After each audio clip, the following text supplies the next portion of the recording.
Hello, IELTS aspirants. This is Malhar Sir. Hope you are all doing well and working hard towards your dream IELTS goal.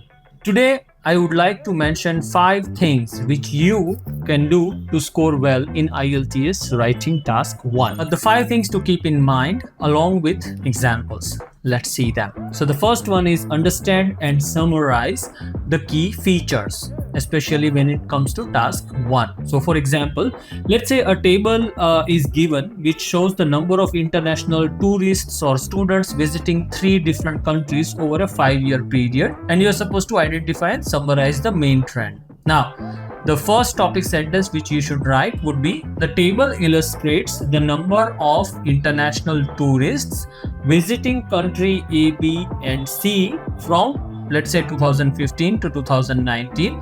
It is evident that country A experienced a steady increase in tourist numbers, whereas country B saw a decline over the same period.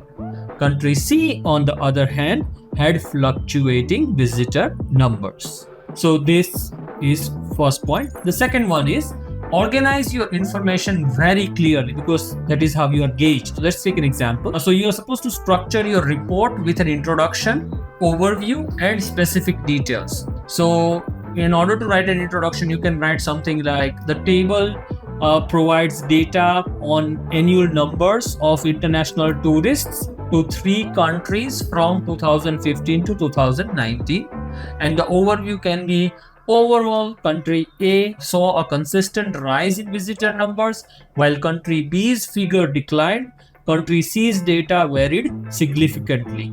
And then when you're supposed to write details, it can be: in 2015, country A had 1.2 million visitors, which increased to 1.8 million by 2019.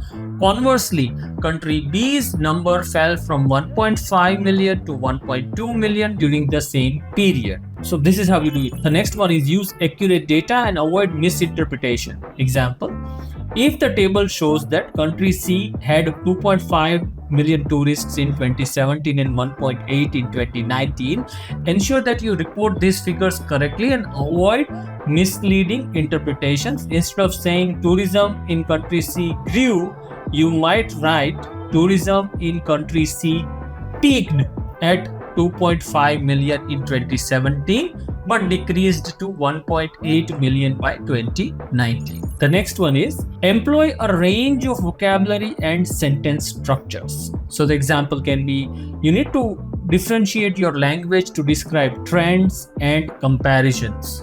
Instead of repeating increased or decreased, use synonyms like it rose, it climbed, it fell, or dropped, for instance.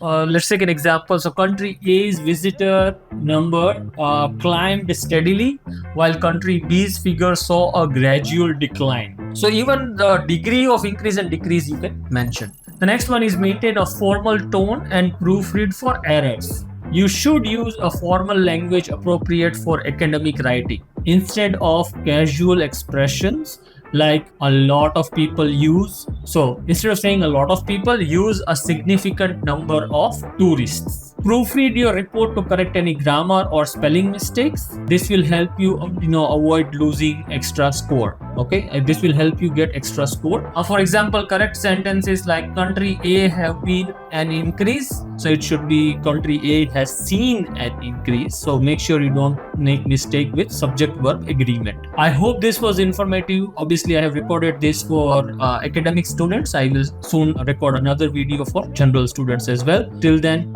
thank you for watching. Take care.